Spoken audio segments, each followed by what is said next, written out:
বন্ধুসকল মই আজি আপোনালোকৰ কাৰণে লৈ আহিছোঁ এটা সৰু আৰু স্পেচিয়েল ৰেচিপি চিকেন মালাই মছলা।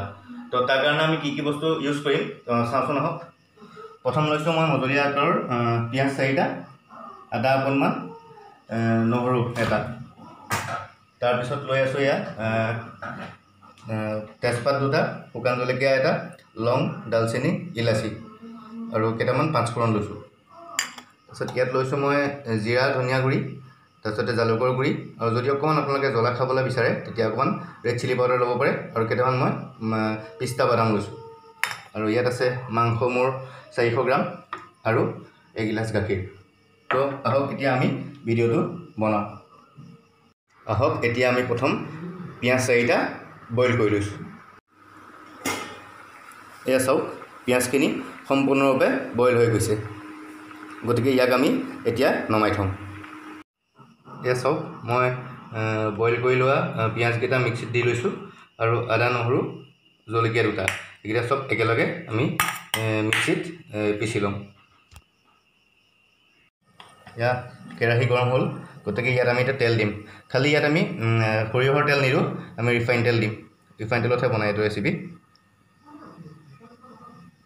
তো জোখমতে আমি ৰিফাইন তেল দি লৈছোঁ। ইয়াত তেল গৰম হৈছে, গতিকে ইয়াত আমি আগতে লৈ থোৱা তেজপাত, শুকান জলকীয়া আৰু লং, ডালচেনি, ইলাচিখিনি এড কৰি দিছোঁ। অকণমান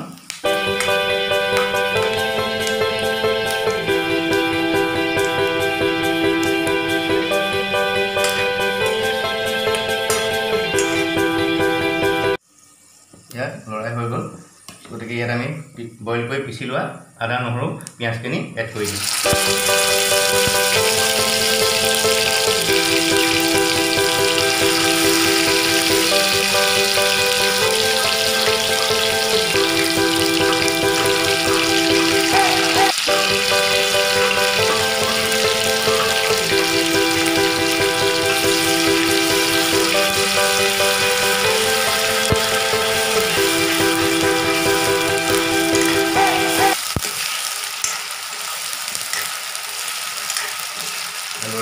লৰাই এতিয়া ইয়াত মই লোৱা মছলাখিনি এড কৰিম। জিৰা ধনিয়া আৰু জালুকৰ গুড়ি আৰু অকণমান ৰেড চিলি পাউডাৰ।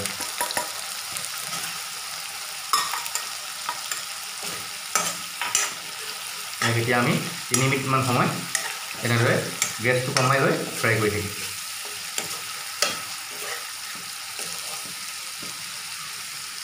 চাওক, 2 মিনিটমান মই ভজাৰ পিছত অকণমান চেনি এড কৰিছোঁ, টেষ্টটো খাবলৈ ভাল হয়। গতিকে এতিয়া ইয়াক আমি আৰু 2 মিনিটমান সময় এনেদৰে ফ্ৰাই কৰিম। এতিয়া চাওক, তেলটো বিৰিঙিবলৈ আৰম্ভ কৰিছে, গতিকে ইয়াত আমি মাংসখিনি দি দিম। মাংসখিনিত মই বিশেষ একো দিয়া নাই, অকল নেমুৰ ৰস 2 চামুচ আৰু অকণমান নিমখ, আৰু একদম অকণমান নিমখ দি পেলাই মেৰিনেট কৰি থৈছোঁ।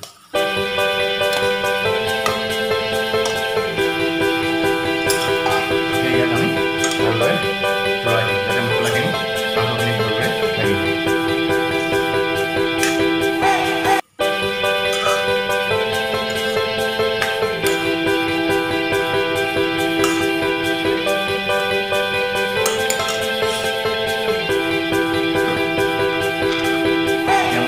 সোৱাদ অনুযায়ী অকণমান নিমখ দিম।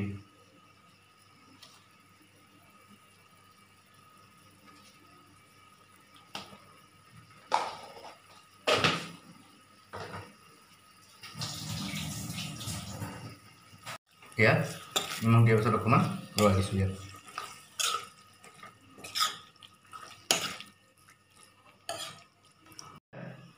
গেছটো এতিয়া মই ল' ফ্লেমত দি ল'ম, দি পেলাই ইয়াক এতিয়া আমি ঢাকি দিম আৰু মাজে মাজে লৰাই থাকিম। এয়া চাওকচোন, অকণমান তেলো বিৰিঙি আহিছে আৰু মাংসৰ পৰা তেল এৰাও আৰম্ভ কৰিছে। খালি এটা কথা, ইয়াত মই এতিয়ালৈকে হালধি ইউজ কৰা নাই। ইয়াত হালধি দিব নালাগে, হালধি নিদিয়াকৈহে ৰেচিপিটো বনোৱা হয়। গতিকে ইয়াত চালোঁ, অকণমান লাহে লাহে ইয়াক 2 মিনিটৰ অন্তৰে বা 3 মিনিটৰ অন্তৰে ইয়াক আমি লৰাই থাকিম। এতিয়া আমি দাঙি চাম অকণমান।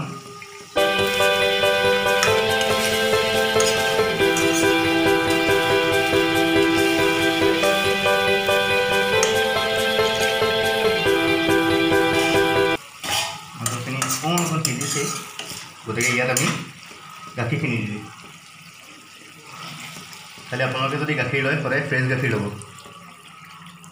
মই ফ্ৰেছ গাখীৰ লৈছোঁ আজি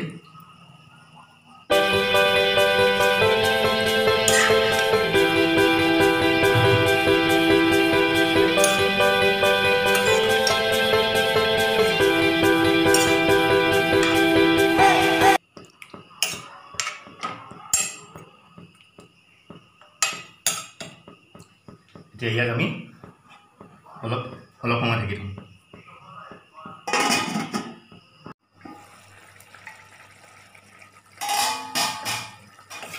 এয়া চাওক ভালদৰে মাংসখিনি গাখীৰৰ লগত মিলি গৈছে তো এতিয়া আমি প্ৰথমে লৈ থোৱা পিস্তা বাদামকেইটা আমি ইয়াত দি দিম পিচি লৈছোঁ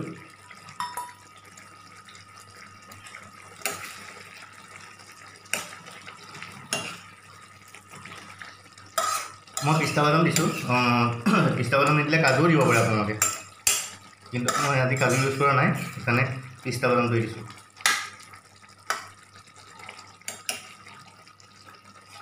এতিয়া ইয়াক অকণমান আকৌ ঢাকি দিম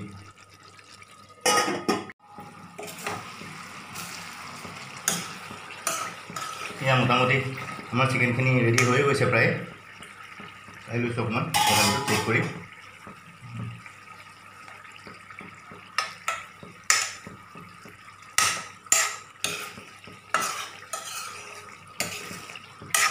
এতিয়া ইয়াত মই এড কৰিম অকণমান ঘিউটো দিলে আপোনাৰ ফ্লেভাৰটো ভাল হয় খাবলৈ আপোনালোকে ঘিউ নিদি বাটাৰ ইউজ কৰিব পাৰে বাটাৰ দিলেও খাবলৈ ভাল হয় গতিকে মই বাটাৰ ইউজ কৰা নাই মই ঘিউ দিছোঁ আজি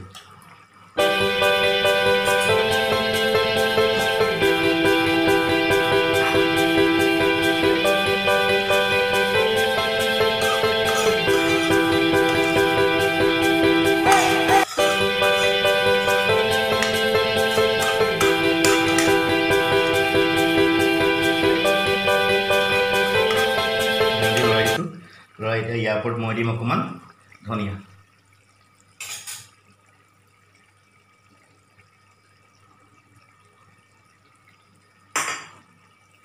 দি ইয়াক এতিয়া আমি ঢাকি দিম এয়া মই আৰু এবাৰ ভালকৈ চাইছোঁ দাঙি পেলাই হৈছেগৈ নাই এই ধুনীয়াকৈ তেলটো বিৰিঙি আহিছে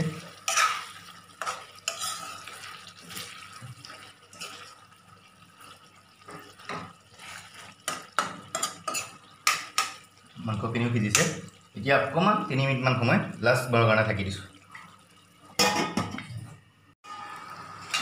এয়া চাওক ধুনীয়াকৈ মাংসখিনি কালাৰো আহিছে আৰু তেলো বিৰিঙি আহিছে সিজিলেও মাংসখিনি গতিকে ইয়াক এতিয়া মই আৰু নাথাকোঁ অকণমান সময় এনেকৈ ৰাখি তাৰপিছত আমি ইয়াক কাঢ়িম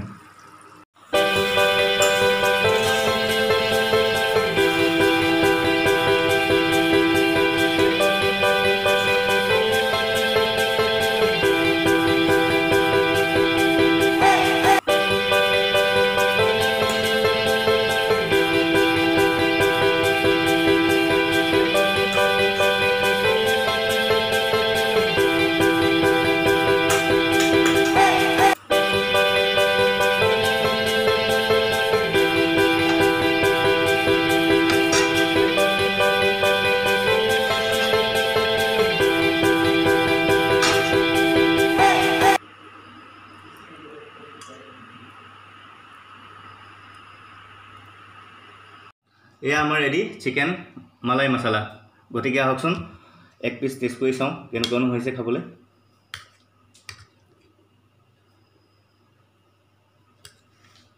ৰুটিৰ লগতে খাইছোঁ মই অকণমান